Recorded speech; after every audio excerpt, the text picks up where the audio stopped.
জন্য যা কিছু করার করবে সেনাবাহিনী, এমন হুঙ্কার দিয়েছেন সেনাপ্রধান জেনারেল ওয়াকারুজ্জামান। শুধু তাই নয়, দেশে সুষ্ঠু নির্বাচন দিয়ে নেবেন বিদায়। রাজনৈতিক দলগুলোকে তারা যেন শান্তিপূর্ণভাবে তাদের কার্যক্রম চালিয়ে যায়, কোনো ধরনের যেন ধ্বংসাত্মক কোনো কাজ না করে। মব সন্ত্রাসে অতিষ্ঠ দেশ, এমন অবস্থায় সেনাপ্রধানের নতুন বার্তায় যেন ঘুম হারাম অনেকের। গেল কয়েকদিন ধরে আইন শৃঙ্খলা ধরে রাখতে দিনরাত পরিশ্রম করছে সেনাবাহিনী। তবে কয়েকটি দলের বিরুদ্ধে এবার সরাসরি অ্যাকশনে নামার ঘোষণা দিলেন সেনাপ্রধান।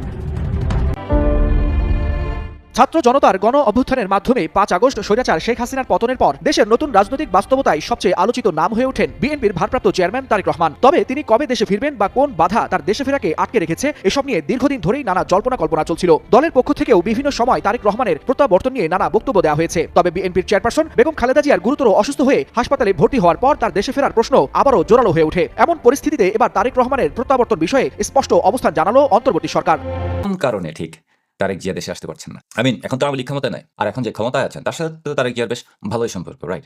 সো তাও দেশে আসতে পারছেন না কেন? এদিকে বিএনপির নেতা কর্মীরা তো অলরেডি বলা শুরু করেছে যে তারেক জিয়াই বাংলাদেশের নতুন প্রধানমন্ত্রী, খালি ওই শপথ নেওয়াটা বাকি আছে। এরপরেও তারেক জিয়া বলছেন যে তিনি দেশে আসতে না পারার পিছনে আরো অনেক কারণ আছে।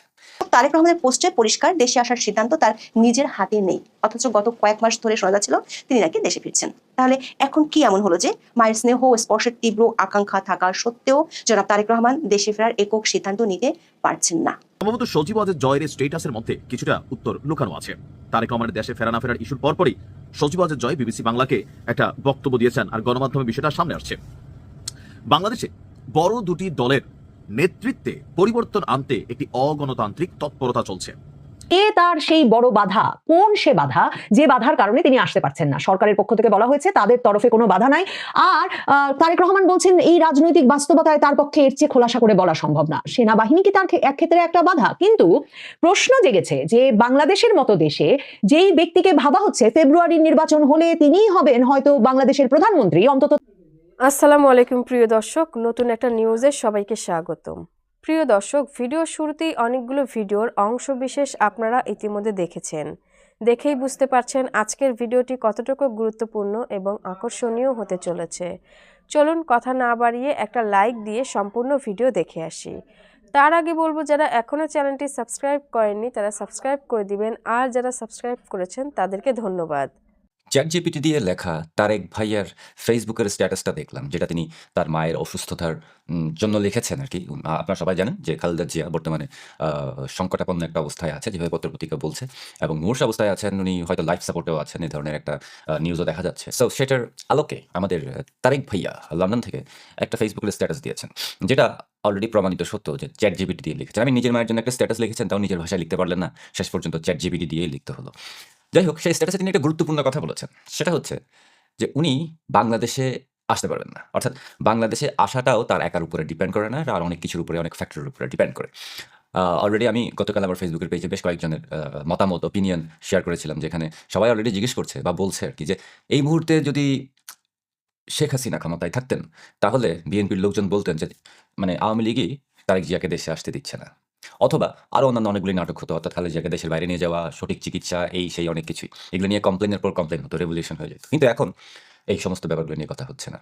এত বছর ধরে জেনে আসছি আমরা যে, বা জানানো হয়েছে, বিএনপি সবাইকে জানিয়েছে যে তারেক জিয়া যে কারণে, কোন কারণে বাংলাদেশে আসতে পারছে না।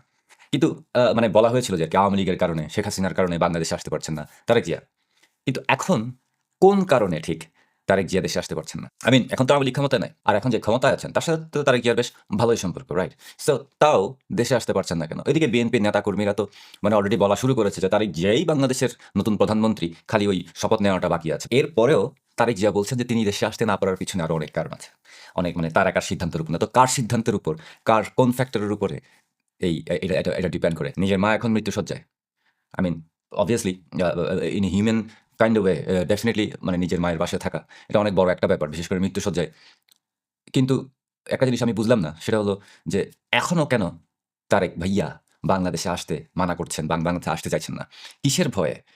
আমার মনে হয় এটা আমিও জানি, এটা আপনারাও জানেন, এটা তারেক সাহেবও জানে যে ভয়টা আসলে কিসের। আপনারা বাংলাদেশকে তুলে দিয়েছেন স্বাধীনতার বিপক্ষের শক্তির হাতে, এবং তাদের সাথে গলায় গলায় সুর মিলিয়ে আন্দোলন করেছেন, চক্রান্ত করেছেন, তাদের কনস্পিরেসিতে নিজেরাও হাজির হয়েছেন। ইনফ্যাক্ট স্বাধীনতার বিপক্ষের শক্তিকে বিএনপি রীতিমতো লালন পালন করে মোটা তাজা করে ফেলেছেন, যে এতই মোটা তাজা করে ফেলেছেন, এতই তাদেরকে মানে ইয়ে করেছেন যে এখন এই স্বাধীনতার বিপক্ষের শক্তি অর্থাৎ জামাত, শিবির এবং বাকি যারা আছে তারা এখন বিএনপির খেয়ে পড়ে বিএনপির থেকেও বেশি শক্তিশালী হয়ে গেছে। বিএনপিকে এখন কোনাই ধরে না কেউ, মানে তাদের নিজেদের এলাকার কথা বলছি। এবং ঠিক এই ভয়ে তারেক জিয়া বাংলাদেশে আসতে পারছে না, কারণ সে জানে যে সে কাউকে বিশ্বাস করতে পারবে না। না সে স্যার ইউনুসকে বিশ্বাস করতে পারবে, না সে জামাত শিবিরকে বিশ্বাস করতে পারবে। ইনফ্যাক্ট সে তার নিজের দলের লোকজনকেও আমার মনে হয় বিশ্বাস করতে পারছে না। এত নেতাকর্মী আছে, তারাও তো চাইলে তারেক জিয়াকে প্রোটেক্ট করতে পারে, রাইট? কিন্তু কিন্তু তাও তারেক জিয়া বিশ্বাস করতে পারছেন না। স্বাভাবিকভাবে প্রশ্ন আসে যে আসলে তারেক জিয়ার বাধাটা কোথায়? তারেক জিয়ার মনে ভয় আছে যদি সে দেশে আসে হয় তাকে জেলে ঢুকিয়ে দিবে অথবা তাকে ঝুলিয়ে দিবে। তারেক জিয়ার কথিত যারা শত্রু আছে তারা আসলে কখনোই আওয়ামী লীগ ছিল না, তারা আসলে কখনো শেখ হাসিনা ছিল না। সে কারা ছিল সেটা এখন তারেক জিয়াই ভালো বলতে পারে। কিন্তু আমার মতে তারেক জিয়ার মেরুদণ্ড একেবারেই নষ্ট হয়ে গেছে, মানে মানে একেবারে কাওয়ার্ড হয়ে গেছেন, যে নিজের মায়ের মৃত্যুসজ্জায় আসতে পারছেন না। আপনার তো এখন ওপেন সবকিছু, আপনি তো বাংলাদেশের প্রধানমন্ত্রী হয়ে যাচ্ছেন কয়েকদিনের মধ্যে, যেই ভাবটা নিয়েছিলেন। সো এখন কেন? আগেও বলেছি, আবারও বলছি, স্বাধীনতার বিপক্ষের শক্তির সাথে আপনারা হাত মিলিয়ে নিজেদেরকে বিপন্ন করে ফেলেছেন। আপনারা এখন বিলুপ্ত হয়ে যাবেন আর কদিন পরে। সবাই বলছে আপনারা ইলেকশনে জিতবেন, কিন্তু আপনারা আসলে বিলুপ্ত হয়ে যাবেন যে গতিতে আগাচ্ছেন। একটা জিনিস মনে রাখবেন যে স্বাধীনতার বিপক্ষের শক্তি আর স্বাধীনতার পক্ষের শক্তি বাংলাদেশে এখন কিন্তু এই দুইটা পক্ষ। আমি অনেকবার বলেছি, বারবার বলেছি, বাংলাদেশে এই মুহূর্তে দুইটা পক্ষ, এবং এই দুইটা পক্ষের বাইরে কোনো কিছু নেই। যতই বিএনপি, জামাত, ইউনুস, এনসিপি যত কিছুই বলেন না কেন, সমষ্টিগতভাবে এরা সবাই হচ্ছে স্বাধীনতার বিপক্ষের শক্তি। এবং বিএনপি একটা রং সাইড চুজ করেছে। বিএনপি স্বাধীনতার বিপক্ষের শক্তির দিকে চলে গেছে, কিন্তু বিএনপিতে স্বাধীনচেতা মানুষ আছে। বিএনপির যারা ভোটার, বিএনপির যারা সাধারণ ভোটার, সাধারণ সাপোর্টার, তারা কিন্তু স্বাধীনতায় বিশ্বাস করে, তারা কিন্তু পরাধীনতা বিশ্বাস করে না। তারা কিন্তু মানে চায় না বাংলাদেশ আর একটা দেশের হাতে চলে যাক, তারা কিন্তু চায় না বাংলাদেশ মৌলবাদের হাতে চলে যাক। সাধারণ ভোটারদের কথা বলছি, কিন্তু বিএনপি নেতারা আবার ডিফারেন্ট ইস্যু। এই পালসটা আপনারা বুঝতে পারেন নাই। এটা বুঝতে পারেন নাই বলে গত 17-18 বছর আপনারা তেমন একটা রাজনীতি করতে পারেন নাই। আপনারা রাজনীতিটা শিখেই আসতে পারেন। আপনারা অবভিয়াসলি ক্যান্টনমেন্টে জন্ম নিয়েছিল আপনাদের দল। রাস্তার পলিটিক্স একটু ডিফারেন্ট আপনাদের জন্য। আপনারা চাঁদাবাজিতে বিশ্বাস করেন। গত 1.5 বছরে আপনারা চাঁদাবাজি করে কাটিয়ে দিয়েছেন, কিন্তু রাজনীতি করেন নাই। আর এখন এসে নিজেই প্রকাশ করে দিলেন নিজেদের ভয়টা। আপনারা স্বাধীনতার পক্ষের শক্তি হওয়া উচিত ছিল। স্বাধীনতার পক্ষে এখন বাংলাদেশে মাত্র একটাই শক্তি, সেটা হচ্ছে আওয়ামী লীগ। অথচ আপনারা চাইলে সেই স্বাধীনতার পক্ষেও থাকতে পারতেন, মুক্তিযোদ্ধাদের পক্ষেও থাকতে পারতেন, মুক্তিযুদ্ধের পক্ষেও থাকতে পারতেন। এতে করে আপনাদের সম্মান কমে যেত না, বরঞ্চ বেড়ে যেত। সেই একই সাথে স্বাধীনতার পক্ষের শক্তি সবাই মিলে এই স্বাধীনতার বিপক্ষের শক্তি জামাত, শিবির, রাজাকার, আলবদর, এনসিপি, লালবদর, এদেরকে তাড়িয়ে দিতে পারতেন এবং দেশটাকে সুন্দর করে সাজাতে পারতেন সবাই মিলে। কিন্তু সেটা না করে আপনারা হাত মিলালেন বাংলাদেশের বিপক্ষের শক্তির সাথে, হাত মেলালেন পাকিস্তানের সাথে, আপনারা হাত মেলালেন আইএসআইয়ের সাথে, আপনারা যত ধরনের মানে বিপক্ষ শক্তি আছে স্বাধীনতার, তাদের সাথে হাত মেলালেন। আপনাদের কার্যক্রমে আপনারা নিজেরাই কনফিউজড, আপনাদের কার্যক্রমে আপনাদের নেতাকর্মীরা পর্যন্ত কনফিউজড। এখন আপনি নিজেও দেশে আসতে পারছেন না, কিন্তু এবার আর আওয়ামী লীগের দোষ দিতে পারছেন না। এখন কার দোষ দিতে পারছেন তার নামও নিতে পারছেন না। লিখলেন না আপনি যে সবকিছু এখন প্রকাশ করা সম্ভব হচ্ছে না, মানে চ্যাটজিপিটির ভাষায় আর একটু সুন্দর করে লিখেছেন আর কি। But end of the day আপনি এখন আপনার শত্রুর নামও নিতে পারছেন না, আপনি ভয়ে থরথর করে কাঁপছেন। এমনই এক ফাপড়ে পড়ে গেছেন। এবার বুঝতে পারছেন তো কাদের সাথে আপনারা সংসার পেতেছিলেন এত বছর ধরে, এবং সেই শিক্ষা থেকে, এবং সেই শিক্ষাটা এখনো হয় না, ওখান থেকে এখনো বের হয়ে আসতে পারেননি। আমি আবারও বলবো, এবং আমি বিশ্বাস করি এটা, যে বাংলাদেশে দুইটা পলিটিক্যাল দল আছে, একটা বিএনপি, একটা আওয়ামী লীগ। গতকাল জয় ভাই একই কথা বলেছেন অবভিয়াসলি। সো ওনার কথার আলোকে আমি একটা কথা বলতে চাই, সেটা হচ্ছে বাংলাদেশে আসলে দুইটাই পলিটিক্যাল দল, ডেমোক্রেটিক দল দুইটাই, একটা বিএনপি, একটা আওয়ামী লীগ। এর বাইরে বাকি যারা আছে এরা হয় আনডেমোক্রেটিক, এরা হয় স্বাধীনতার বিপক্ষের শক্তি, এরা হয় কোনো ইভিল পাওয়ার, এরা হয় বাইরের কোনো শক্তি দ্বারা পরিচালিত, এবং তাদের কোনো পাবলিক সাপোর্ট নেই। বাংলাদেশে পাবলিক সাপোর্ট আছে, মেজরিটি হয় বিএনপির জন্য, হয় আওয়ামী লীগের জন্য, এবং এটা অনেক ক্ষেত্রে ইকুয়ালি ডিভাইডেড, একটু কম বেশি হতে পারে। এই দুই দল ছাড়া বাংলাদেশে ডেমোক্রেসিকে দাঁড় করানো খুব ইম্পসিবল। এখন আপনারা এটা চিন্তা করেন খালি, যে এই দুই দল যদি একবার শুধু দেশের জন্য একসাথে কাজ করে, স্বাধীনতার পক্ষের জন্য একসাথে কাজ করে, স্বাধীনতার জন্য কাজ করে, এবং স্বাধীনতার পক্ষের শক্তি হয়ে কাজ করে, তাহলে চিন্তাটা করে দেখেন বাংলাদেশে স্বাধীনতার এই বিপক্ষের শক্তি আর কোনোদিন মাথা তুলে দাঁড়াতে পারবে কিনা। বাংলাদেশে কোনো জঙ্গি, কোনো সন্ত্রাসী সংগঠন, জামাত শিবিরের মতো কোনো সংগঠন, রাজাকার, আলবদর, এনসিপি, স্যার ইউনুসের মতো ইভিল মাইন্ডেড পিপল, তারা কোনোদিন কি মাথা তুলে দাঁড়াতে পারবে কিনা? মানে ইম্যাজিন দ্যাট। তো দেশ তো সবার আগে, রাইট? সবার আগে দেশ। তো সবার আগে যদি দেশ হয়, তাহলে স্বাধীনতার পক্ষের শক্তি হয়ে আপনাদের লড়া উচিত এবং দেশকে ক্লিন করা উচিত। এরপরে যখন এই সমস্ত জঞ্জালগুলি বাংলাদেশ থেকে বিদায় হবে, আজ হোক কাল হোক বিদায় হবে, এবং এই জঞ্জালগুলি যখন বাংলাদেশ থেকে বিদায় হবে, তখন ডিসাইড করেন, আপনারা ইলেকশন করেন, ভোট করেন, আপনারা জয়েন্টলি গভর্নমেন্ট ক্রিয়েট করেন, ডাজন্ট ম্যাটার, কোনো সমস্যা নেই। কিন্তু আপনারা বাংলাদেশের রাজা হবেন, এককভাবে বাংলাদেশ শাসন করবেন, এইগুলি ভুলে যান। এগুলি হবে না, কারণ বাংলাদেশের স্বাধীনতার পক্ষের শক্তি ছাড়া কেউ আসলে বাংলাদেশকে রুল করতে পারবে না কখনো, এবং ওই রুলাররা বেশি দিন থাকবেও না, ধাম পড়ে যাবে, ঠুকধাপ করে পড়ে যাবে, কখন পড়ে যাবে টেরও পাবে না। সো এখন আপনারা আসলে ডিসাইড করা উচিত আপনারা কোন পক্ষে থেকে লড়বেন। স্বাধীনতার পক্ষে থেকে লড়বেন নাকি স্বাধীনতার বিপক্ষে থেকে লড়বেন। স্বাধীনতার বিপক্ষে যদি থাকেন আপনাদের হার নিশ্চিত। সেটা আজ হোক, কাল হোক, পরশু হোক। এখন হয়তো দেখা যাচ্ছে যে it's beds of roses, but it's not going to be. স্বাধীনতার বিপক্ষের শক্তির পতন অনিবার্য। এটা বাংলাদেশের ইতিহাস ঘেটে দেখেন, সবসময় এটাই হয়েছে। কিন্তু যদি আপনারা স্বাধীনতার পক্ষের শক্তি হয়ে লড়েন, সবার আগে দেশের জন্য লড়েন এবং দেশের শত্রুদের আগে হটানোর চেষ্টা করেন, আপনাদের সামনে ভয়ে কেউ দাঁড়াতে পারবে না। ক্ষমতা ভাগাভাগি, ক্ষমতা দেশ শাসন করবে কে, কিভাবে করবে না করবে, এগুলি পরে ঠিক করেন। আগে তো দেশ বাঁচান, দেশের মানুষগুলিকে বাঁচান। দেখতে পাচ্ছেন না দেশের মানুষগুলির কি অবস্থা? দেশের মানুষের এই করুণ অবস্থা। এখন তো আপনাদের নেতাকর্মীও আছে, আওয়ামী লীগের মানুষজন তো আছেই, তাদেরকে তো পারসিকিউট করা হচ্ছে। আপনাদের মানুষজন তো সাফার করছে, সাধারণ মানুষরা তো সাফার করছে। সাধারণ মানুষ আপনাদের ভোটার আছে না, যেরকম আওয়ামী লীগের সাপোর্টার আছে, আপনাদেরও সাপোর্টার আছে, তারা সাফার করছে না। So do something about it. খালি লন্ডনে বসে বসে আপনি যদি হা হুতাশ করেন যে আসতে পারবো না, এই করতে পারবো না, সেই করতে পারবো না, আমাকে আসতে দিবেন, আমাকে আসলে আমার পিটাবে, এগুলো যদি বলতে থাকেন তাহলে লাভ কি? আপনার মা এখন মৃত্যুসজ্জায়, তাও চিন্তা করে দেখেন আপনি আসতে পারছেন না। I am really feeling sad for you, because আমরাও তো দেশের বাইরে থাকি, we know how it feels. It shouldn't be like that, right? আপনার সেই রাইটটা থাকা উচিত ছিল, বা রাইটটা থাকার উচিত, আপনার কোনো ভয় ছাড়াই বাংলাদেশে আসা উচিত। কিন্তু দেখেন আপনি এখনো আসতে পারছেন না। এতদিন ধরে বাংলাদেশের মানুষকে বুঝিয়েছেন যে আওয়ামী লীগই মেইন ভিলেন। অ্যাকচুয়ালি মানুষকে মানুষের সাথে মানুষকে আপনারা ধোঁকা দিয়েছেন। আপনারাই নিজেদের ভিলেন। আপনারাই নিজেদের কাজের জন্য এখন ফেসে গেছেন। এখন মানুষকেও তার বুঝাতে পারছেন না, কাকে আর ঠকাবেন। সবাইকে ঠকাতে এমন একটা পর্যায়ে চলে গেছেন যে এখন ঠকানোর আর কোনো স্পেস নাই, কোনো অপশন নেই। সো এখনো সময় আছে তারেক সাহেব, এখনো সময় আছে। It's not too late. আমরা সাধারণ মানুষ হয়তো আমাদের কথা গুরুত্ব দিবেন না, অত সাধারণও না যে একেবারে কথা উড়িয়ে দিতে পারবেন। বিকজ কথার দাম অনেক জায়গায় থাকে। আপনারা যদি দেন, ভালো মাইন্ড থেকে বলছি, ব্রেন থেকে বলছি, অথবা চিন্তা করেই বলছি, তাহলে আপনাদেরই লাভ হবে। আমরা তো আর বাংলাদেশের মন্ত্রী মিনিস্টার হব না, আপনারাই হবেন। থিঙ্ক অ্যাবাউট ইট, কি করছেন, কি করা উচিত এবং ভবিষ্যতে কি আছে। আশা করি বুঝতে পেরেছেন। 5ই আগস্ট পরবর্তী সময়ে সজীব ওয়াজেদ জয় বিভিন্ন সময় বিভিন্ন রকম বার্তা দেন ফেসবুকে।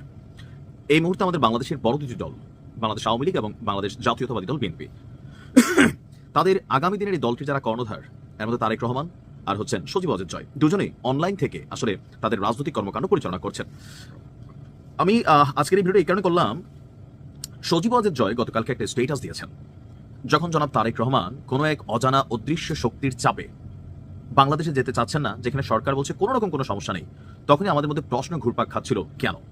সম্ভবত সজীব ওয়াজেদ জয়ের স্টেটাসের মধ্যে কিছুটা উত্তর লুকানো আছে।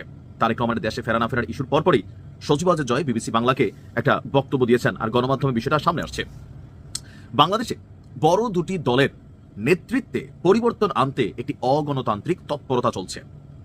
এই কথাটা বলার আওয়ামী লীগ বেসিস পয়েন্ট হচ্ছে যে শেখ পরিবারকে মাইনাস করে আওয়ামী লীগের নেতৃত্বে নতুন 3 জন, শিরিন, তারপর হচ্ছেন যে সাবির হোসেন চৌধুরী, তারপর আরেকজনের নামকে আমি ভুলে গেছি, এই 3 জন এখন আলোচনায় আছে।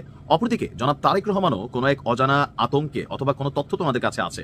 সো এই দলগুলোর নেতৃত্বে যারা, তাদেরকে মাইনাস করে কেউ কেউ বলছেন যে বিএনপির মধ্যে একটা অংশ তারা চায় না তারেক রহমান থাকুক, এবং কি বেগম খালেদা যে এই মুহূর্তে শারীরিকভাবে অসুস্থ, ওনার সাথে ওনার সন্তানেরও দূরত্ব করে রাখছে বিএনপির মধ্যে একটা টিম। তো এরকমগুলো পারসেপশন, কিন্তু আমরা এমনি দেখি তাদের মধ্যে ঐক্য আছে। কিন্তু তারেক রহমানের এই মুহূর্তে দেশে না যাওয়া কোনো একটা শক্তি তো কাজ করতেছে। কি সেই শক্তি, কি সেই ভয়? তো সজীব ওয়াজেদ জয়ের স্ট্যাটাসটার মধ্যে খুবই গুরুত্বপূর্ণ অংশ হচ্ছে যে বিবিসিকে দেওয়া একান্ত সাক্ষাৎকারে তিনি বলছেন দুই দলেরই নেতৃত্ব পরিবর্তনে বিদেশ থেকে একটা খেলা চলছে। বিদেশ এখন এরা কারা? এটা কি আমেরিকার স্টেট ডিপার্টমেন্ট, ভারতের অথবা চীনের কোনো টিম মূলত বাংলাদেশকে নিয়ে যারা নাড়াচাড়া করেন, নাকি পাকিস্তানের কোনো এজেন্ট? আসলে কি ঘটছে? কারা চাচ্ছে মূল দুইটা দলের নেতৃত্বে পরিবর্তন আনতে? আর এখান থেকেই যত ভয় কাজ করে যাচ্ছে। তিনি আসলে পাশাপাশি বড় দল বলতে বিএনপিকে বুঝিয়েছেন। সজীব ওয়াজেদ জয় বলেন তার পরিবারের কেউ শেখ হাসিনার পরে দলের নেতৃত্বে আসার সম্ভাবনা নেই, আর দলই এই বিষয়ে চূড়ান্ত নেবে। অর্থাৎ তিনি তার জায়গায় স্পষ্ট করে দিয়েছেন। আর এখন নেতৃত্বে কে যাবে? রাইট নাও তো আওয়ামী লীগের ওরকম কার্যক্রমই নাই, অফিসও খুলতে পারে না, কার্যক্রমে নিষেধাজ্ঞা। এখন পাড়া মহল্লায় ঘুরে ঘুরে আওয়ামী লীগের যারা নেতা কর্মী আছেন তাদেরকে খুঁজে পাওয়া যাবে না। অফিসগুলোতে এখন বিভিন্ন জায়গায় দখল হয়েছে, ভাঙচুর হয়েছে, সেখানে এখন মানুষ যায় না, যে অফিসগুলো এতটা জমজমাট ছিল, কারণ ক্ষমতায় না থাকলে যেটা হয়।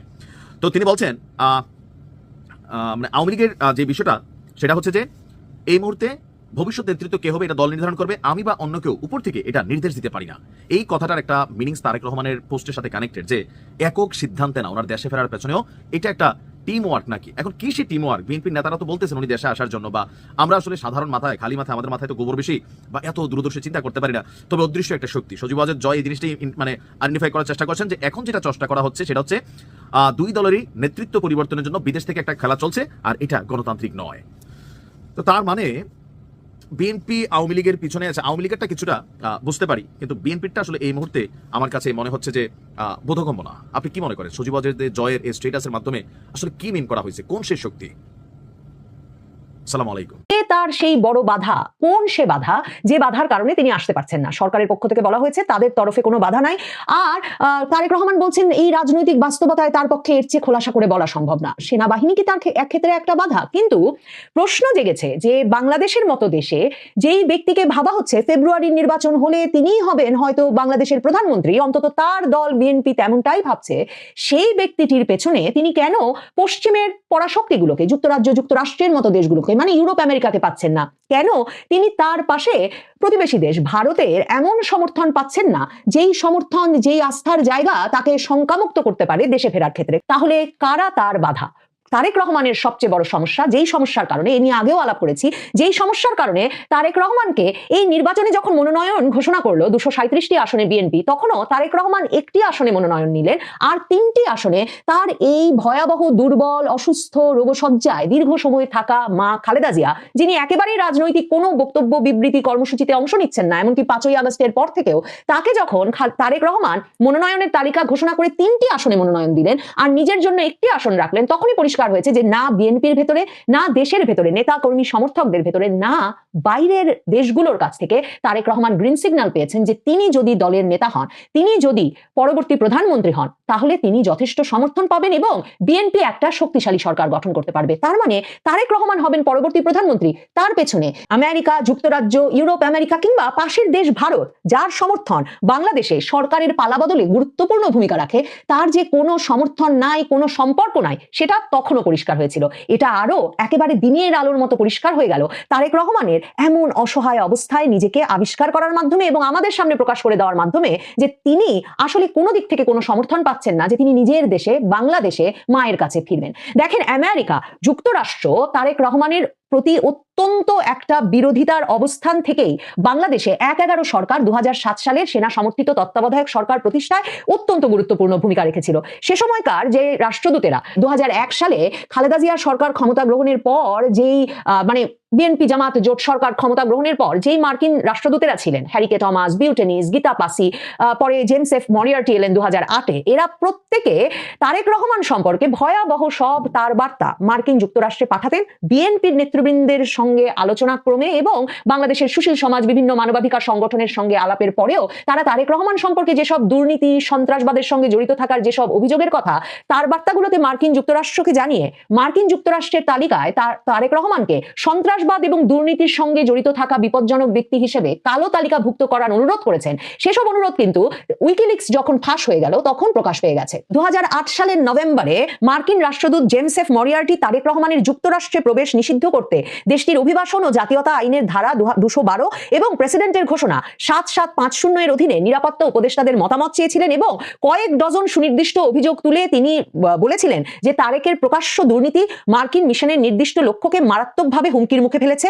এছাড়া তিনি বলেন যে আইনের শাসনের প্রতি তারেক রহমানের স্পষ্ট অবজ্ঞা সন্ত্রাসবাদীদের বাংলাদেশে পা রাখার জন্য শক্তিশালী জায়গা তৈরি করেছে, সে সঙ্গে দারিদ্র্যকে বাড়িয়ে তুলেছে, গণতান্ত্রিক প্রতিষ্ঠানগুলোকে দুর্বল করেছে, সর্বোপরি বাংলাদেশে যা কিছু অন্যায় অবিচার ঘটছে তার বেশিরভাগের জন্য তারেক এবং তার সহযোগীদের দায়ী করা যেতে পারে। সে কারণেই মরিয়ার্টির পরামর্শ ছিল যে তারেক রহমানের বিরুদ্ধে যাতে 212 ধারার প্রয়োগ করে বাংলাদেশে দুর্নীতির বিরুদ্ধে মার্কিন যুক্তরাষ্ট্র তার শক্ত অবস্থান প্রকাশ করে।